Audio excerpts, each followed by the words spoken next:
Di kelas Hyun Sung, beberapa siswa sedang melihat sesuatu di dalam kelas dengan ekspresi ketakutan, seolah-olah melihat adegan pembunuhan secara langsung. Hal itu pun membuat Jung Min-ho pun kaget, dan mereka pun bergegas berlari ke arah kelas. Saat mereka sampai di kelas, hal yang dipikirkan Jung Min-ho pun terjadi. Mereka melihat Hyun Sung yang menghajar Park Min-chul sampai tidak sadarkan diri dengan wajah yang penuh darah terus mengalir. Hyun Sung melirik rombongan yang di depan pintu dan berkata dengan dingin, "Kalian terlambat." Perkataan itu sontak membuat amarah Kang Chang-suk yang sudah dipendamnya sontak meledak, dan dia pun berlari dan ingin segera menghajar Hyun Sung. Melihat itu, Hyun Sung pun bergumam, "Aku sudah mensimulasikan ini secara kurang lebih 10 tahun, aku bisa mengalahkan Park Min-chul tapi tidak bisa mengalahkan si pria besar ini. Jadi apa yang harus kulakukan? Itu adalah hal yang simpel. Lakukan hal yang tidak pernah dipikirkan sebelumnya." Hyun Sung meraih sebuah gembok, dan saat Kang Chang-suk berada di dekatnya dan melancarkan sebuah pukulan, Hyun Sung pun menghindari pukulan itu dan dengan cepat dia pun memukul Kang Chang-suk tepat di samping kepalanya dengan keras menggunakan gembok besi itu. Membuat Kang Chang-suk pun merasa pusing. Hyun Sung menjambak rambut Kang Chang-suk dan mulai melancarkan serangannya secara membabi buta ke kepala Kang Chang-suk. Tidak peduli seberapa sering Kang Chang-suk melatih tubuhnya, kalau dia dihantam oleh besi, maka dia pun akan merasa kesakitan. Setelah melancarkan serangannya, Hyun Sung pun melempar Kang Chang-suk ke lantai. Adegan itu membuat kedua Choi Yong-taek dan Jung Min-ho pun ketakutan, tidak disangka orang terkuat di kelasnya dapat dikalahkan. Melihat keterkejutan mereka, Hyun Sung pun menerjang Choi Yong-taek dan dengan gerakan seperti gerakan judo, Choi Yong-taek pun terjatuh. Hyun Sung pun menghujani wajah Choi Yong-taek dengan beribu pukulan, dan tidak peduli kalau Jung Min-ho menyerangnya dari belakang. Baginya, lebih baik mengalahkan Choi Yong-taek dulu. Choi Yong-taek yang dihajar secara brutal oleh Hyun Sung, akhirnya kehilangan kesadarannya dengan banyak darah mengalir dari wajahnya. Hyun Sung pun menyeka dagunya seolah-olah dia baru saja melakukan kerja keras. Dia pun bergumam bahwa dia telah melakukan persiapan yang matang, tapi sepertinya tubuhnya tidak siap untuk itu semua. Tetapi dia tahu bahwa dia tidak bisa berhenti atau melakukannya setengah jalan karena masih ada satu brengsek yang tersisa. Hyun Sung pun yang masih duduk di atas tubuh Choi Yong-taek menatap Jung Min-ho dengan dingin. Melihat tatapan dingin Hyun Sung yang sangat dingin membuat Jung Min-ho pun tanpa sadar meneteskan keringat dingin. Dia tidak menyangka bahwa Hyun Sung sangat kuat sampai bisa mengalahkan Park Min-chul, Kang Chang-suk, dan Choi Yong-taek seorang diri. Hyun Sung pun berdiri dan tetap menatap Jung Min-ho. Tatapan itu membuat Hyun Sung terlihat seperti monster di hadapan Jung Min-ho. Ketakutan Jung Min-ho pun semakin bertambah saat Hyun Sung berjalan mendekatinya. Dia sadar bahwa dia tidak bisa mengalahkan Hyun Sung. Kalau Kang Chang-suk saja bisa dikalahkan oleh Hyun Sung, maka sudah jelas bahwa dia hanya akan menjadi samsak tinju Hyun Sung. Saat berada di depan Jung Min-ho, Hyun Sung berkata dengan dingin, "Kita harus menyelesaikan apa yang kita mulaikan." Perkataan itu sontak membuat bulu kuduk Jung Min-ho merinding, bahkan tangannya gemetar semakin takutnya. Saat Hyun Sung hendak mendaratkan sebuah pukulan ke wajah Jung Min-ho, seorang guru pun menghentikan mereka. Guru itu berkata sambil berjalan mendekat, "Hei, apa yang kalian lakukan di sana?" Saat itu, sebuah secercah harapan bagi Jung Min-ho pun bersinar. Dengan hadirnya guru, maka dia tidak akan dihajar Hyun Sung. Dan tentu saja, setelah semua keributan ini, pasti akan ada guru yang menyadarinya.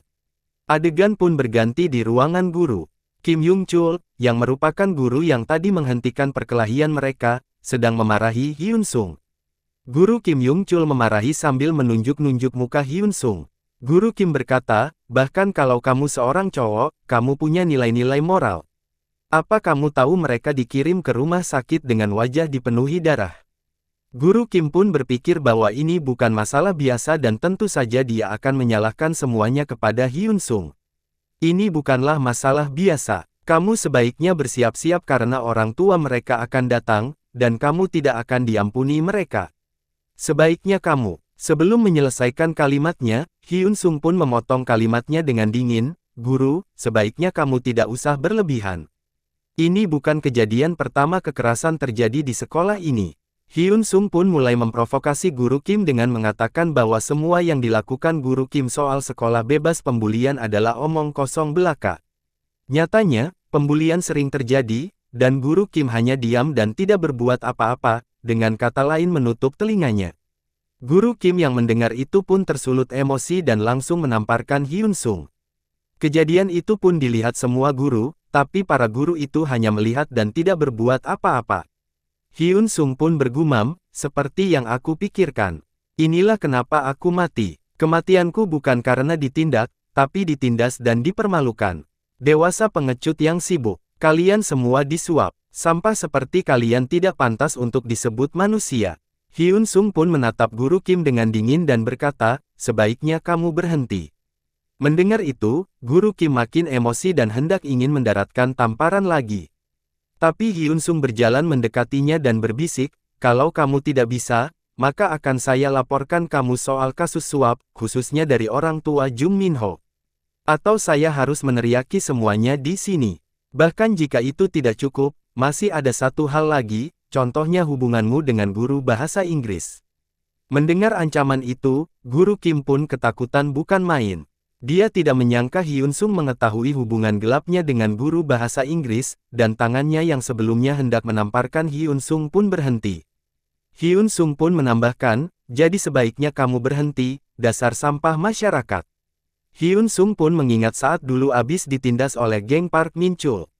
Hyun Sung pun pergi ke ruang guru berharap dapat bantuan dari orang dewasa, tapi yang didapatinya tidak sesuai harapan.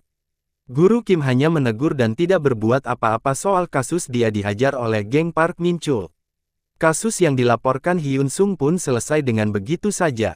Mereka bekerja sama, dan akhirnya hasilnya berakhir tidak sesuai seperti harapannya. Setelah keluar dari ruang guru, geng Park Min Chul pun membawanya keluar sekolah dan menghajarnya habis-habisan. Saat itu, Hyun Sung sangat kecewa, jengkel, marah, semuanya tercampur menjadi satu.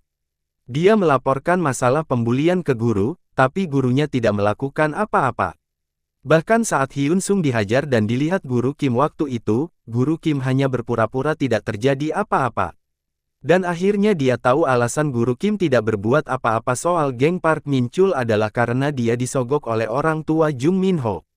Dia mencoba bertarung melawan mereka, bahkan jika dia harus sendiri. Dan saat di ruang guru saat selesai perkelahian besar antara Hyun Sung dan geng Park Min Chul, semua kesalahan dilimpahkan ke Hyun Sung. Hyun Sung difitnah memulai perkelahian dan membuat nenek Hyun Sung harus membungkuk dan meminta maaf. Dan dia terima hukuman dari sekolah seorang diri, sedangkan geng Park Min Chul tidak mendapatkan hukuman apapun. Bahkan sampai dia di rumah sakit akibat ulah geng Park Min Chul, karena dia tidak bisa melawan mereka. Bahkan orang dewasa yang tahu permasalahan itu pun hanya diam. Adegan kembali ke waktu sekarang. Guru Kim pun panik dan melihat sekelilingnya, memastikan tidak ada guru yang dekat dengannya yang mendengar bisikan Hyun Sung. Hyun Sung pun berkata dengan dingin, Guru Kim, mulai dari sekarang, saat kamu berbicara kepadaku, pikir dulu sebelum kamu mengatakannya. Kamu dikenalkan kepada orang tua Jung Min Ho, dan kami selalu merawat Jung Min Ho bahkan sebelum dia masuk sekolah ini. Dan sebagai hadiahnya, kamu dibayar setiap bulan. Kamu bahkan telah menjalin hubungan dengan guru bahasa Inggris, seseorang yang telah menikah dan memiliki 3 anak. Kalian berdua selalu pergi ke Hotel M. Apakah aku harus mengatakan lebih? Guru Kim pun langsung jatuh terduduk di kursinya. Ancaman yang diberikan Hyun Sung sangatlah mematikan. Dia pun membayangkan semua konsekuensi yang akan diterimanya kalau sampai Hyun Sung membongkar semua kebusukannya di depan umum. Ketakutan terbesar Guru Kim adalah kalau sampai semuanya terjadi, maka istrinya akan datang ke sekolah dan bertengkar dengannya, dan bahkan akan berujung ke perceraian. Guru Kim terkenal dengan guru yang lumayan kaya, tapi rumor mengatakan bahwa semua aset dan properti atas nama istrinya. Dan kalau sampai terjadi perceraian, maka semua itu akan hilang. Keluarga, aset, kariernya di sekolah, dan masih banyak lagi. Dengan ancaman dan konsekuensi yang akan diterima Guru Kim pun tunduk terhadap Hyun Sung. Guru Kim pun bertanya apa yang harus dia lakukan. Hyun Sung pun menjawab dengan dingin, mudah saja. Jika kamu ingin menutup mulutku, tinggal hidup seperti biasa yang kamu jalani. Guru Kim pun kebingungan dan menanyakan apa maksudnya. Hyun Sung pun berkata, tetaplah hidup seperti sampah di masa depan. Lakukan seperti apa yang biasa kamu lakukan, walaupun kamu tahu itu salah. Tapi objeknya sekarang diganti. Kalau kamu mengikuti instruksi aku, maka sampai hari kelulusan aku tidak akan membocorkan rahasiamu. Kamu mengerti maksudku kan? Guru Kim yang tidak bisa berbuat apa-apa pun hanya bisa mengiyakan syarat dari Hyun Sung. Hyun Sung pun keluar dari ruangan guru dan tidak mendapatkan hukuman sedikit pun. Hyun Sung pun bergumam bahwa kartu pertama sudah dia dapatkan, yaitu Guru Kim. Dia harus memikirkan untuk mendapatkan kartu berikutnya. Tapi sebelum itu, ada sesuatu yang harus dia lakukan. Adegan berganti ke kelas Jung Minho, yang sangat marah setelah apa yang baru saja terjadi. Dia mengamuk di dalam kelas, menendang kursi-kursi sambil meluapkan semua emosinya dan bersumpah akan membunuh Hyun Sung. Tapi emosinya mereda saat dia sadar bahwa orang tuanya selama ini telah menyogok Kim Yang Chul atau Guru Kim. Karena telah disogok, Guru Kim pasti tidak akan tinggal diam. Setidaknya Hyun Sung akan dikeluarkan dari sekolah. Jung Minho pun melempar sebuah kursi dan bergumam, sejujurnya aku tadi sangat ketakutan. Hanya karena Kim Hyun Sung. Aku tidak akan membiarkan kedudukanku di sekolah ini hancur. Aku adalah pemangsa, bukan dimangsa. Jung Minho pun duduk di kursi dan berpikir bahwa tadi adalah sebuah kebetulan Hyun Sung bisa menang melawan 3 orang sekaligus. Kalau dia bertemu dengan Hyun Sung, maka dia pasti akan menghajarnya.